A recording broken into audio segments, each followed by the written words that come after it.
Nouvelle session d'information sur la télévision Labari. Mesdames, Messieurs, bonsoir, bienvenue à toutes et à tous. Nous sommes jeudi 17 mai 2018, deuxième jour du mois béni de Ramadan. Bonne rupture à tous. Nous débutons justement par le mois béni de Ramadan avec les conseils pratiques du prédicateur Ali Ben Salah sur les bienfaits de ce mois béni de Ramadan que les musulmans du Niger ont donc entamé depuis hier. Je propose donc de suivre le cheikh Ali Ben Salah. Le mot Ramadan n'apparaît qu'une seule fois dans le Coran. Je pense que c'est surtout le mot Saoum, Sama, qui désigne véritablement l'action de jeûner.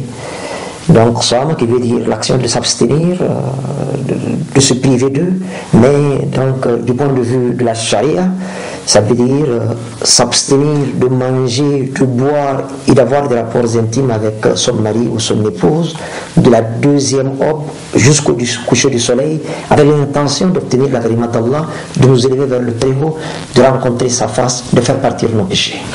Le mois béni du Ramadan est un mois pas comme les autres, c'est un mois où tout est auréolé d'un cachet particulier, selon la volonté de la fontaine de toutes les miséricordes, Allah subhanahu wa ta'ala. Selon un hadith rapporté par Ali ibn Abi Talib radiallahu anhu et signé par Ad-Daylami, Allah subhanahu wa ta'ala nous annonce que lorsque le croissant lunaire du mois béni de Ramadan apparaît au firmament, Allah subhanahu wa ta'ala ordonne à ses anges, porteurs de son arche, d'arrêter de lui rendre les louanges et de lui demander pardon pour la Ummah de Muhammad sallallahu alayhi wa sallam, d'accompagner les membres de la Ummah de Muhammad sallallahu alayhi wa sallam dans les prières, dans les invocations, dans la demande de pardon, et ce pendant toute la durée du mois béni de Ramadan. Les 11 autres mois, ils ne font que sanctifier Dieu, que glorifier Dieu, bon qu'à ça, programmé pour cela. Le mois béni de Ramadan, c'est le jeûne. Eh bien, le messager d'Allah sallallahu alayhi wa sallam nous fait l'heureuse annonce selon laquelle que Man sama Ramadan iman wa ihtisaba ghufira lahu ma taqaddama min zambi. Muhammad sallallahu alayhi wa sallam, qui ne parle jamais sous l'emprise de sa passion, tout ce qui dit d'inspiration divine, tel qu'il est rapporté dans le Coran au chapitre 53, surat al-Najm, versets 3 et 4, wa ma yantiqu anil hawa in huwa illa wahyun yuha, que Muhammad, tout ce qu'il dit, eh bien, il le tient de la part de son Seigneur, que ceci soit contenu dans le Coran ou dans les hadiths. Alors justement, il nous fait l'heureuse annonce selon laquelle que, par rapport au jeûne du mois béni de Ramadan, quiconque jeûne le Ramadan, observe le jeûne du mois béni de Ramadan, en ayant foi en Allah et en la récompense qu'il attend, tous ses péchés sont effacés. Vers une utilisation positive de l'intelligence artificielle pour tous. C'est le thème retenu pour célébrer cette année la Journée mondiale des télécommunications et de la société de l'information. Elle est en effet célébrée chaque 17 mai de l'année. Ici au Niger, pour marquer cette journée, c'est une conférence débat qui a été organisée ce matin au niveau de l'École supérieure de télécommunications. C'était en présence de nos reporters Ibrahim Abdou et Harriata Sall. La célébration de cette journée mondiale des télécommunications et de la société de l'information s'est tenue dans les locaux de l'École supérieure de télécommunications. C'est pourquoi le directeur général de cette école voit à travers cette journée la célébration de l'orientation et le développement du secteur des télécoms et des TIC. Aujourd'hui, le thème retenu, c'est l'intelligence artificielle. On voit bien que vraiment il y a une certaine dynamique dans la commémoration de cette journée qui suit l'évolution du secteur. Pourquoi l'intelligence artificielle? Les éminentes personnes invitées pour la conférence vont davantage nous édifier. Mais si on a parlé de Big Data, c'est en prélude justement de cette intelligence artificielle. C'est la collecte, l'art de collecter des données, de les analyser, les traiter et d'anticiper ou de faire un travail humain par vraiment quelque chose de non humain. Implémenter à travers un robot des activités pour décharger l'action de l'homme. Où va vraiment les TIC dans le développement. Et c'est ce qui fait, je ne cesse de le répéter, que l'Union internationale de la communication a sollicité et obtenu au niveau des Nations Unies l'arrimage des composantes des TIC dans l'ensemble des 17 objectifs de développement durable, les ODD, qui doit sous-tendre la vie sur Terre. Donc vraiment, c'est pour dire aux chers apprenants ici que vraiment, il y a beaucoup de choses à faire. Dans tout ce qu'on peut imaginer dans la vie, on peut l'associer à une composante TIC. Le directeur du cabinet du ministre des Postes et de Télécommunications présent à cette célébration a parlé de l'objectif visé à travers le choix du thème. Le thème retenu cette année est vers une utilisation positive de l'intelligence artificielle pour tous. L'objectif visé à travers le choix de ce thème est de mettre l'accent sur le potentiel de l'intelligence artificielle pour accélérer la réalisation des objectifs de développement durable des Nations Unies. Il s'agit, à travers ce thème, d'inciter toutes les parties prenantes à exploiter pleinement le potentiel de l'intelligence artificielle pour tous et de saisir les opportunités de partenariat public-privé qu'elle peut offrir. Sur ce, je déclare officiellement lancé les activités commémoratives de la Journée mondiale des télécommunications et de la société d'information. Au cours de cette journée, une conférence sera animée par d'éminents panélistes du secteur des télécommunications.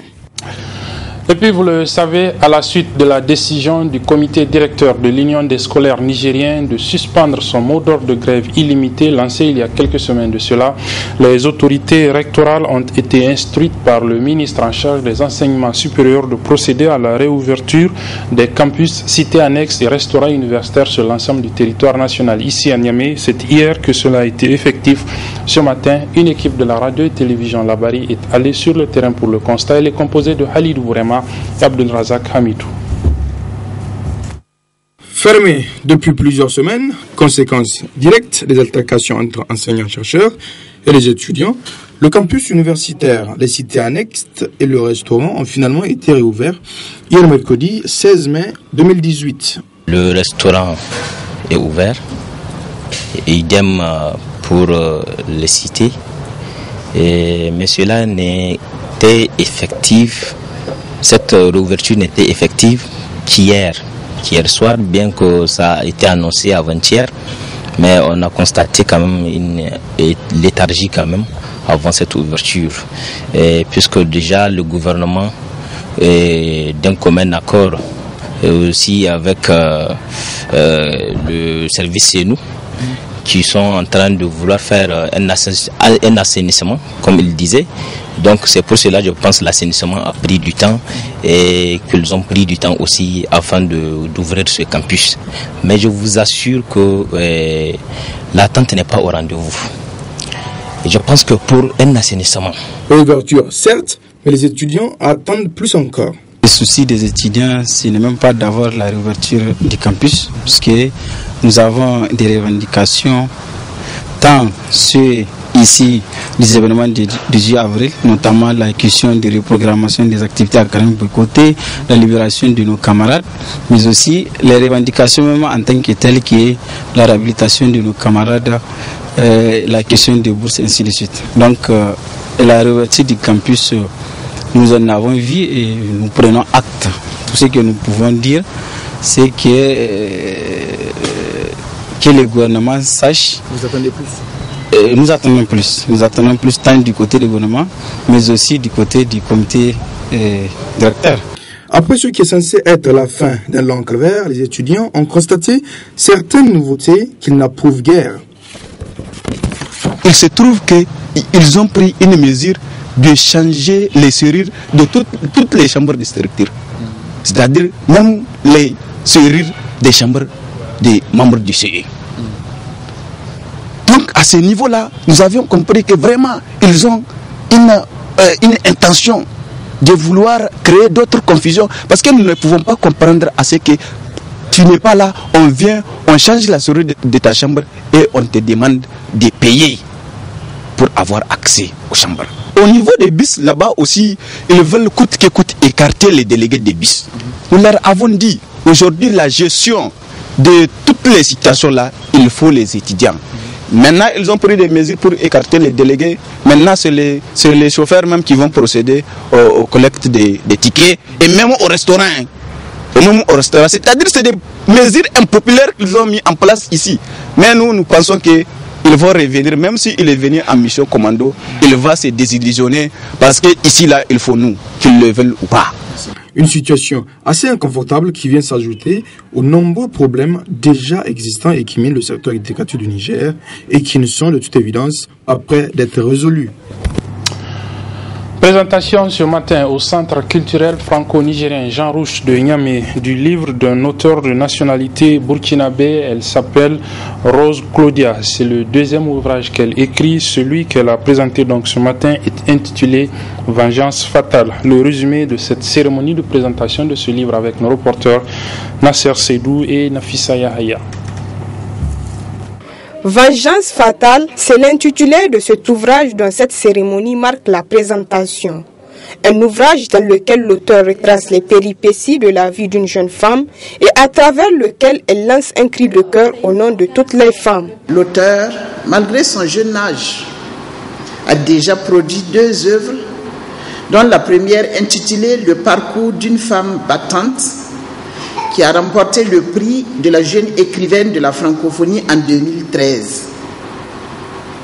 Avec cette dernière œuvre, Vengeance fatale, l'auteur propose un certain nombre de questionnements complexes sur des sujets existentiels tels que « Qui suis-je ? Que m'est-il permis d'espérer ? Que dois-je faire ?» à travers des thèmes tels que l'abandon d'enfants, la prostitution, la vengeance. Des thèmes bien à propos dans ce monde d'aujourd'hui et qui interpellent la jeunesse, surtout la jeunesse africaine, sur l'impérieuse nécessité d'être combattante et forte face aux nombreux problèmes de la vie. Occasion pour Rose de présenter de façon résumée son œuvre de 133 pages repartie en 8 chapitres. Une mère qui abandonne son enfant parce qu'elle a décidé de vivre sa vie de femme. Elle n'a pas pensé à retourner en arrière pour donner un cri de cœur à celle à qui elle a donné la vie. On repart un peu en arrière au temps des ancêtres où au cours des mariages, les femmes étaient censées trouver vierges. Alors, bernie par un homme, un entrepreneur qui était venu dans leur village pour faire un fourrage, la mère de Mélie se retrouvant enceinte et ne savait plus à quel sein se vouer. Allait-elle subir le sort de lapidation comme toutes les autres filles dans son cas ou allait-elle s'enfuir? Alors, elle décida de s'enfuir et l'entrepreneur l'a reçue chez lui avec sa femme qui n'avait pas d'enfant. Et après son accouchement, malheur, le couple décida de la mettre dehors et de lui retirer l'enfant, en lui remettant un peu d'argent pour sa survie. Une femme déshonorée, désencralisée dans sa peau propre, elle n'était plus une étoile comme toutes les filles de son village rêvaient. Alors elle décida de s'acheter un mari pour cacher sa dignité et son honneur. Un homme qu'elle n'aimait pas. Et oui, je m'arrête là pour briser le silence de toutes les femmes pour dire non au mariage forcé. Il faut aimer un homme et vivre avec lui. Il faut aimer un homme pour savoir pardonner ses erreurs. On ne se marie pas pour faire plaisir à la famille, non à la société. On se marie parce qu'on le veut. On se marie parce qu'on veut donner de l'espoir et de la paix à cet homme qui nous a choisis. Et oui, c'est ainsi que la mère de Nelly s'acheta un époux pour sauver son honneur et sa dignité. Il faut noter que cet ouvrage Vengeance fatale est le deuxième de l'auteur après Parcours d'une femme battante et dont la présentation se fera dans 14 pays d'Afrique, notamment le Niger qui accueille cette première. Pour refermer cette édition, nous allons partir au niveau du village de Kadikwara. Il est situé dans la commune rurale de Tirtachi, département de Kolo, région de Tillabéri. Nous allons repartir donc dans ce village qui est le seul au Niger à avoir une femme comme chef de village. Nous vous avons déjà présenté cette femme à travers un reportage portrait diffusé le 13 mai dernier, donc à l'occasion de la Journée nationale de la femme. Ce soir, nous vous proposons un autre reportage toujours sur ce village, donc notamment la corvée d'eau des femmes de ce village de Kadikwara. C'est un reportage signé Aboubakar Souley et Oumou Samna. L'eau, cette denrée précieuse, manque de nos jours, même dans les milieux urbains. qui disposent des châteaux d'eau et d'autres réservoirs. Pire, dans les villages, l'eau manque énormément. Pour avoir cette denrée, les femmes parcourent plusieurs kilomètres et parfois elle est de très mauvaise qualité, donc impropre à la consommation. Les puits puissants à côté des villages sont asséchés. Les mines d'adduction d'eau potable sont en panne et les villageois n'ont pas les moyens pour les réparer. La souffrance est le quotidien de ces femmes pour avoir cette denrée.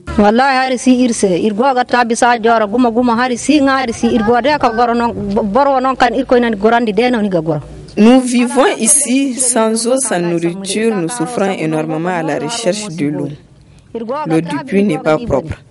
On ne peut pas la consommer. Nous sommes obligés de partir très loin pour avoir l'eau et nous n'avons pas assez de bidons pour faire le plein.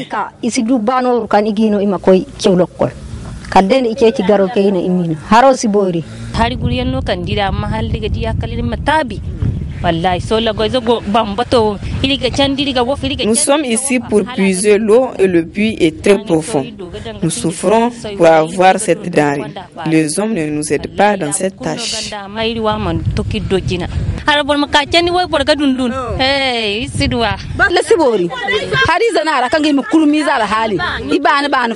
L'eau est impropre à la consommation. Elle contient des parasites et nous la consommons avec son impureté.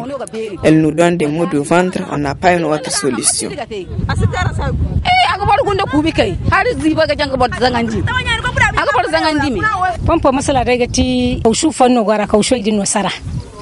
Ce forage est en panne depuis 2 mois. C'est une pièce qui coûte 45 000 francs qu'il nous faut pour le réparer.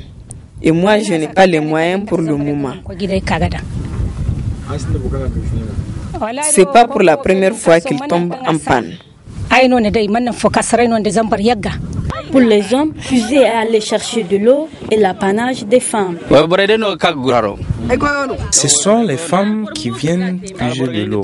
C'est leur travail. Nous achetons pour elles des corps et des seaux, mais nous leur ramassons du bois. Nous sommes obligés de boire cette eau qui a des impuretés car notre forage est en panne.